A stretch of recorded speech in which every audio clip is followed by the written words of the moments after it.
सानन्दमानन्दवने वसन्तम् आनन्दकन्दं हृतपापविन्दम् वाराणसीनाथ मम नाथनाथं श्रीविश्वनाथं शरणं प्रपद्ये श्रीविश्वनाथं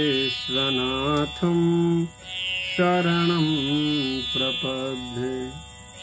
मैं आचार्य ओम प्रकाश जी काशी की पावन धरा से इस पवित्र श्रावण मास एवं पुरुषोत्तम मास के पावन शुभ अवसर पे नित्य श्री शिव महापुराण कथा से आप लोगों के बीच उपस्थित होता हूँ, आप लोगों को अवगत कराता हूँ। पुनः आज मैं आप लोगों के बीच श्री शिव महापुराण अंतर्गत विद्येश्वर संहिता कथा से आप लोगों के बीच अवगत कराने का प्रयास कर रहा हूँ।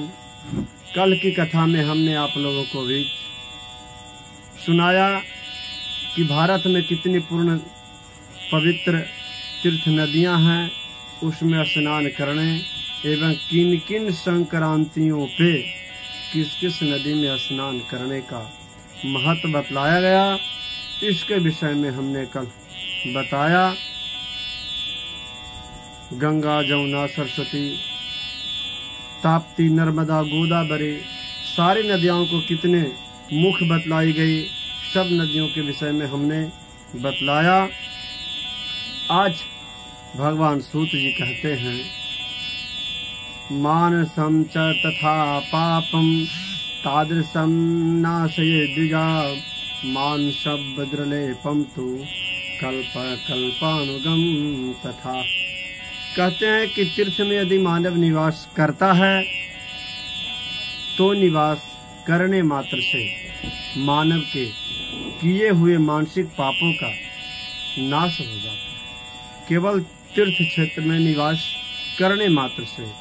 लेकिन यदि तीर्थ क्षेत्र में रहकर मानसिक पाप कर लिया जाए तो वह ब्रज के समान हो जाता है, वज्र के समान हो जाता है, वज्रलेप हो जाता है, वह नाश नहीं होता है और वह पाप मानव को कई कल्पों तक पीछा करता है। इसीलिए तीर्थ क्षेत्र में जाने के बाद बहुत ही सावधान रहने की आवश्यकता है, बहुत सावधानी पूर्वक तीर्थ में निवास करना चाहिए। नहीं तो तीर्थ स्थल में किया गया पाप कई कल्पों तक मानव को पाप की योनियों में ढकेलता रहता है। इसीलिए बात का हमेशा मानव को ख्याल रखना चाहिए कि तीर्थ स्थल में जाने के बाद किसी प्रकार हमसे कोई अपराध नहीं हो, पाप नहीं हो। वैसे मानव का पाप केवल ध्यान करने मात्र से नष्ट हो जाते हैं, ध्यान से पाप नष्ट हो जाते हैं। जो मानव वाचिक पाप करता है, बोलकर पाप करता है, कायिक पाप करता है, मानसिक पाप करता है। कायिक, वाचिक, मानसिक के 3 प्रकार के पाप बतलाए गए हैं। तो जो हम लोग बोलकर पाप करते हैं वाचिक पाप, जप करने से, भगवान का नाम का जप करने से वह पाप की समाप्ति होती है। तथा जो कायिक पाप करते हैं उस पाप से निवृत्ति पाने के लिए मानव को अपने शरीर को सुखाना पड़ता है, यानी व्रत, उपवास, तप के द्वारा उस कायिक पाप से मानव निवृत्ति पाता है। और जो हम लोग धनोपार्जन में, धन कमाने में जो पाप करते हैं उस पाप की निवृत्ति के लिए मानव को अधिक से अधिक दान देना चाहिए, अन्यथा करोड़ों कल्पों के बाद भी वह पाप का नाश नहीं होता है। और कभी कभी पाप की अतिशय मात्रा बढ़ जाती है, पुण्य नष्ट हो जाते हैं और पाप जब मानव के ऊपर अधिक हावी हो जाता है तो उसके भोग के लिए मानव को नाना प्रकार की व्याधियों का सामना करना पड़ता है और उस भोग्यांश को भोगने के लिए कई जन्मों तक मानव को असाध्य रोग भी हो जाता है, जिसका कोई औषधि काम नहीं कर पाता है। इसलिए मानव को सुख चाहना की इच्छा हो तो व्यक्तियों को हमेशा पाप से बचकर रहना चाहिए और तीर्थ में निवास करना चाहिए। आज सदाचार ऋषि लोग प्रश्न करते हैं प्रभु सूत जी से। सूत सदाचारम सर्वायोसो येन लोकान् जयेद बुधा धर्मा धर्मय नभो है स्वर्ग नारकदस्तता। कहते हैं प्रभु आप हमें ऐसे सदकर्मों के विषय में सुनाइए, ऐसे सदाचार कर्मों के विषय में सुनाइए जिसको करने से मनुष्य को स्वर्ग की प्राप्ति हो और धर्ममय आचार तथा नरक जो अधर्ममय कार्य है, जो किस प्रकार से मानव को कष्ट पहुंचाता है, उसके विषय में ही बतलाइए। श्रुतोवाच सदाचारितो विद्वान ब्राह्मणो नामतः वेदाचारितो विप्रो हृते कैका विदान द्विजा। कहते हैं देखिए शिव पुराण में ब्राह्मण, क्षत्रिय, शूद्र और वैश्य चारों वर्णों का कर्मों का निर्धारण किया गया कि किस वर्ण के लोगों को क्या करना चाहिए। वस्तुतः श्री शिव महापुराण में बतलाया गया कि जो सदाचार से युक्त हैं, सदाचार का पालन करते हैं, वह विद्वान ब्राह्मण को ही ब्राह्मण कहा गया, और जो केवल वेदोक्त आचार का पालन करते हैं, वेद धर्म का पालन करते हैं, उन्हें विप्र की संज्ञा दी गई तथा सदाचार, वेदाचार तथा विद्या इनमें से एक एक गुण से युक्त होने के कारण उन्हें द्विज कहा गया। एक बात यह कटु है, लोग को बुरा लग जाता है बोलने पे, लेकिन ऐसा शास्त्र में बतलाया गया कि अल्पाचारो अल्प वेद स क्षत्रियो राजसेवक किंचित आचार बान वैश्य कृषि वाणिज्य कृत तथा। कहते हैं कि जिसने वेद अध्ययन बहुत कम किया हो, अल्प ज्ञान अर्जित किया हो, और वह किसी राजा का, मंत्री का पुरोहित हो, राजकर्म करता हो, किसी राजा के यहाँ वह ब्राह्मण होकर उसका अंगरक्षक का काम करता हो, तो ऐसे ब्राह्मणों की क्षत्रिय वर्ण की संज्ञा बतलाई गई। जो विप्र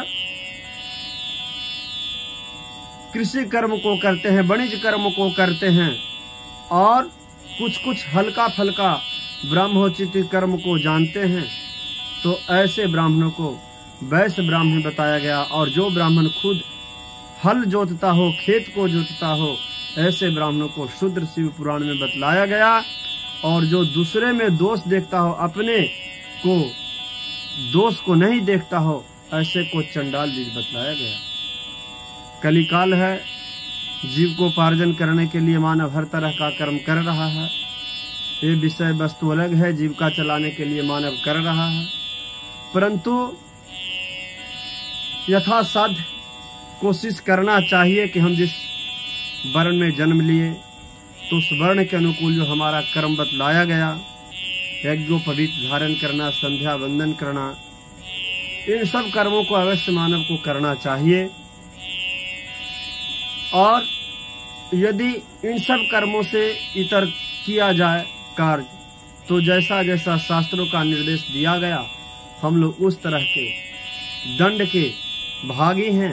उस दंड को मानव को भोगना ही पड़ेगा, क्योंकि हमारे यहाँ देश भी संविधान से चलती है, तो शास्त्र भी धर्म का एक संविधान है।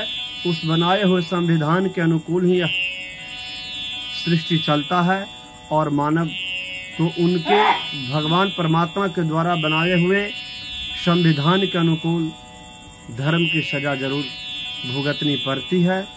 ऐसा शास्त्रों का निर्देश है। भस्म धारण करने की विधान बताई गई। किस प्रकार से भस्म को अभिमंत्रित कर तब गले में धारण करना चाहिए। और अग्निति भस्म, वायुति भस्म, व्योमिति भस्म, जलविति भस्म, तलिति भस्म, इस मंत्र से अभिमंत्रित कर या मानस्तो केतने मानो आयुख मानो गोख मानो अश्वे खोरिख मानो वीरांत रुद्रभाविनो भद्रवंतः सदमितवा हवामहे, इन सब मंत्रों से भस्म को अभिमंत्रित कर मानव को भस्म धारण करना चाहिए। और जो मानव इस प्रकार भस्म का धारण करता है, त्रिकाल संध्या करता है, गायत्र्या जप मंत्रांते त्रिर ऊर्ध्वम प्रग निक्षिपेत मंत्रे सह चैकवे मध्य अर्थुम तुर्यवेद्युजा, किस प्रकार से ब्राह्मणों को संध्या करना चाहिए इसके विषय में बतलाया गया। प्रातः काल की संध्योपासना गायत्री मंत्र का जप कर भगवान भास्कर को अर्घ देना चाहिए 3 बार। दोपहर में एक ही बार अर्घ देना चाहिए। पुनः सायंकालिक पश्चिम मुख बैठकर सूर्य भगवान को अंजलि से अर्घ देकर उंगली से सूर्य भगवान को प्रणाम करने चाहिए। समय से की गई संध्या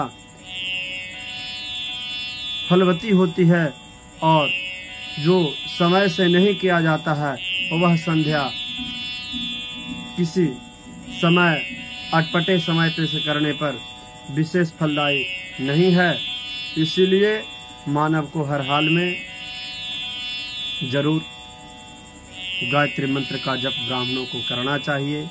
ऐसे तो ब्राह्मण क्षत्रिय वैश्य इन 3 वर्णों के लिए गायत्री मंत्र का उपासना जरूर बताया है।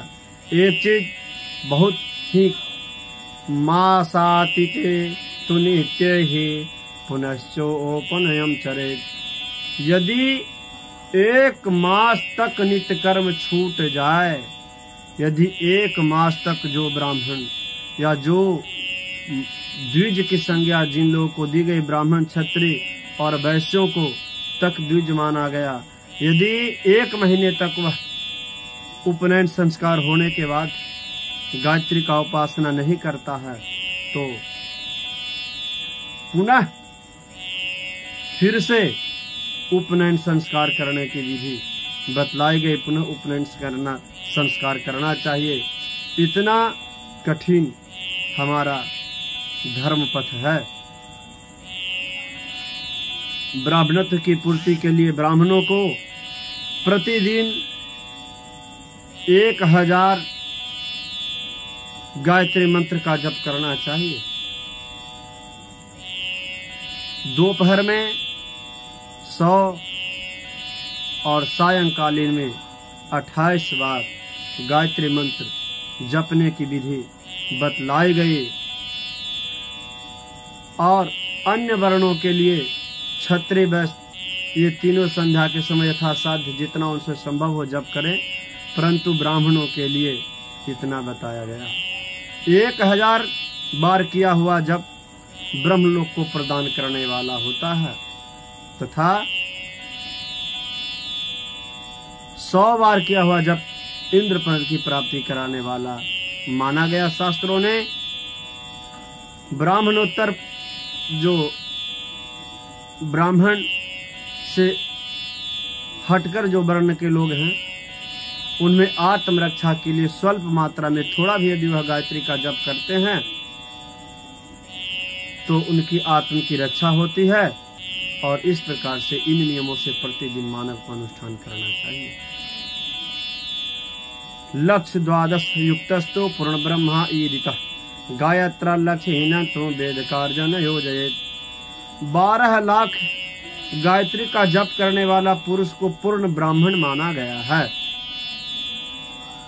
और जिस ब्राह्मण ने 1 लाख गायत्री का भी जप नहीं किया उसे तो शास्त्र ने वैदिक कार्य पूजा पाठ में उपयोग के लिए नहीं बतलाया है। बात थोड़ा कटु है, समाज में जाएगी तो लोग कहेंगे कि ब्राह्मण का आप ऐसे कह रहे हैं, लेकिन फिर भी हमारा कहने का तात्पर्य यह है कि इस कथा को सुन के जिनके पास पहुंचता है, कोशिश करें कि हम 1 लाख नहीं कर पा रहे हैं, 12 लाख नहीं कर पा रहे हैं, तो पर डे कम से कम 1 माला तो गायत्री हर हाल में करें। शास्त्र ने जो बताया, शास्त्र का निर्देश के हम आप लोग को बीच रखने का प्रयास कर रहा हूं। 70 वर्ष की अवस्था तक मानव को इन धार्मिक नियमों का पालन अवश्य करना चाहिए और इतने दिनों के बाद 70 वर्ष तक गृहस्थ आश्रम में रहने के बाद पुनः संन्यास लेने का विधि बतलाई गई। यदि ये संभव नहीं कर पाते हैं हम लोग इस मानव तन को पाने के बाद, तो आगे जो नरक की योनि है, रौरव नाम की नरक में जाना ही पड़ेगा, क्योंकि शास्त्र का निर्देश है। मानव तन भगवान ने हम लोग को बहुत ही दुर्लभ और श्रेष्ठ वर्णों में सर्वश्रेष्ठ योनि में जन्म दिया। इसलिए हम लोग को यदि अपने नियम को पालन नहीं करेंगे तो निश्चित ही नरक का भागी होना पड़ेगा। जो सकाम भाव से युक्त गृहस्थ ब्राह्मण है, उसे धर्म तथा अर्थ के लिए प्रयत्न करना चाहिए। मुमुक्षु ब्राह्मण को सदा ज्ञान का अभ्यास करना चाहिए। वेद, धर्म, पुराण आदि की शरण में रहना चाहिए। धर्म से अर्थ की प्राप्ति होती है और अर्थ हो जाता है तो जो भौतिक सुख सुविधाएं हैं उसका मानव भोग करने में सुलभता से उस वस्तु को प्राप्त करता है और भोगने के बाद मानव को वैराग्य की प्राप्ति करनी चाहिए। धर्म 2 प्रकार के बतलाए गए, एक द्रव्य के द्वारा संपादित होने वाला और एक शरीर से किए जाना वाला कर्म। यदि मानव के पास भगवान ने प्रचुर धन दिया है तो उसे धन के द्वारा धर्म करना चाहिए, अधिक से अधिक चढ़ बढ़कर धर्म में ध्यान देना चाहिए। और यदि भगवान परमात्मा ने आपको निर्धन बनाया है, आपके पास धन नहीं दिया है, तो आप अपने शरीर को तपाकर उस तपस्या के द्वारा धर्म का संचय करें। सतयुग में तपस्या प्रशस्त मानी गई थी, कलयुग में द्रव्य साध्य धर्म अच्छा माना गया है और सतयुग में ध्यान, त्रेता में तपस्या तथा द्वापर में यज्ञ करने से ज्ञान की सिद्धि होती थी। किंतु कलयुग में प्रतिमा का पूजन करने से ज्यादा पुण्य की प्राप्ति बतलाए गए। यादृशम पुण्य पापम वा तादृशम फलमेव हि द्रव्यादेहांग भेदेन न्यूनम वृद्धिक्षयाधिकम।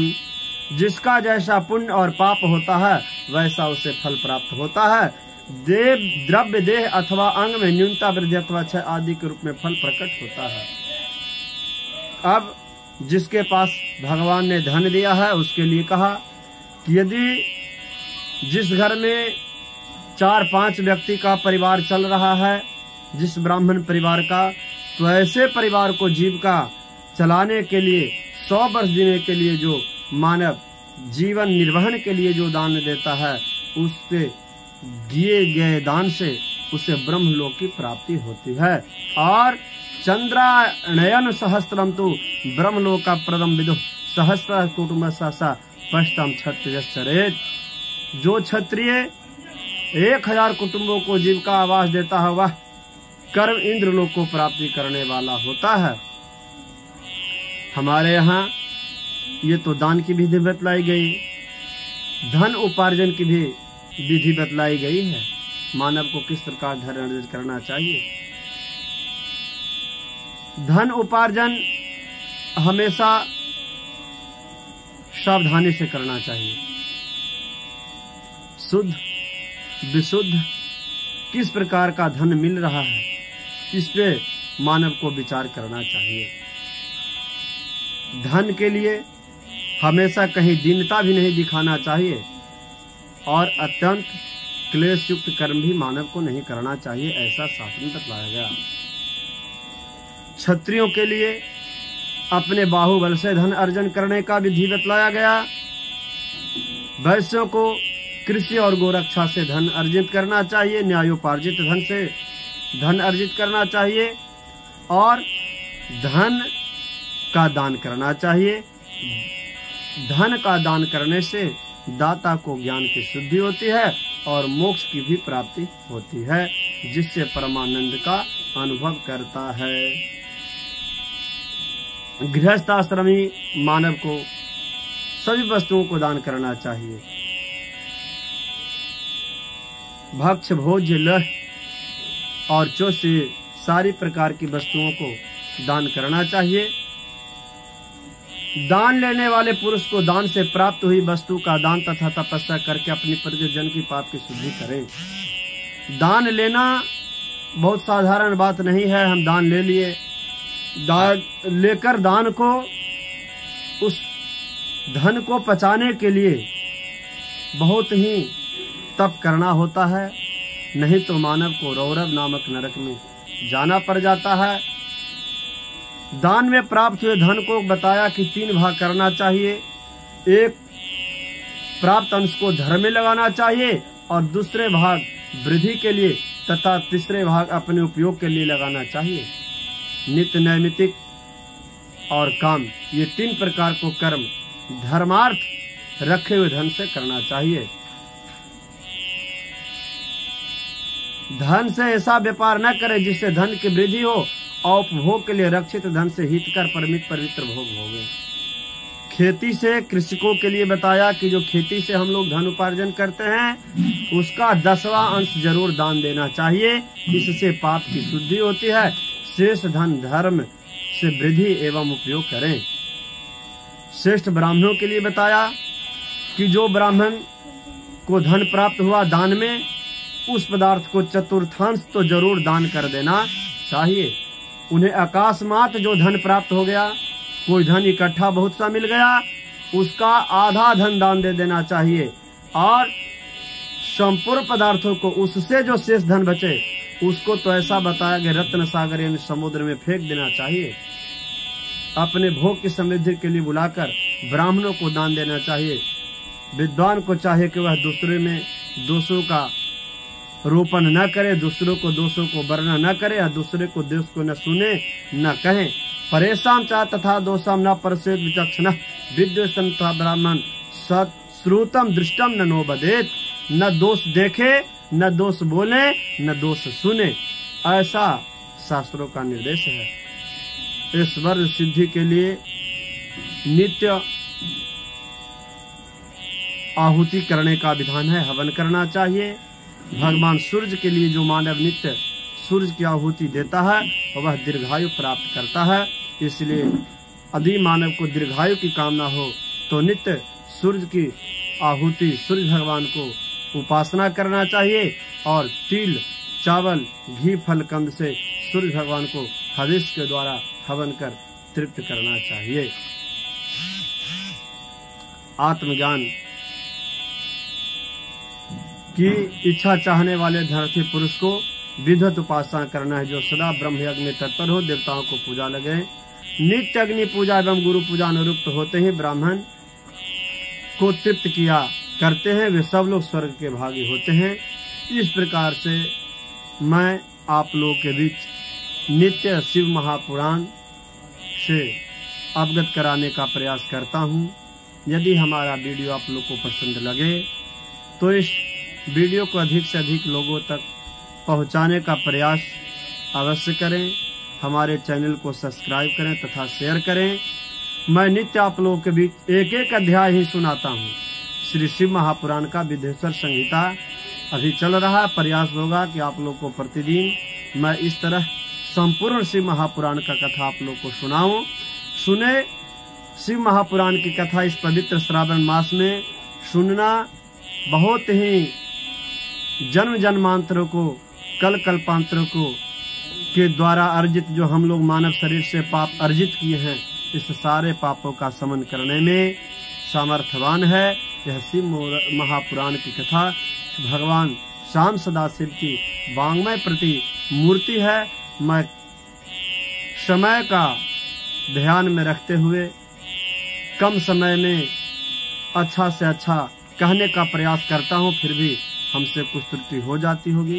ये नहीं है कि मैं सब अच्छा ही बोलता हूँगा, हो सकता हमसे गलती भी हो जाती होगी। तो आप लोग हमारे गलतियों को सुधारने के लिए कमेंट बॉक्स में जरूर कमेंट करें, बताएं कि कहाँ पे हमसे गलती होती है, ताकि मैं आपको भी आप लोग को सुधार कर पुनः सुधारने, अपने में सुधार कर और अच्छा सुनाने का प्रयास करूं। यह निर्देश हमारे लिए बहुत हितकर होगा। आप लोग कमेंट में जरूर बताएं, आगे जो सुनने की इच्छा हो वो भी बताएं कि मैं आप लोग को क्या सुनाऊं। हर हर महादेव।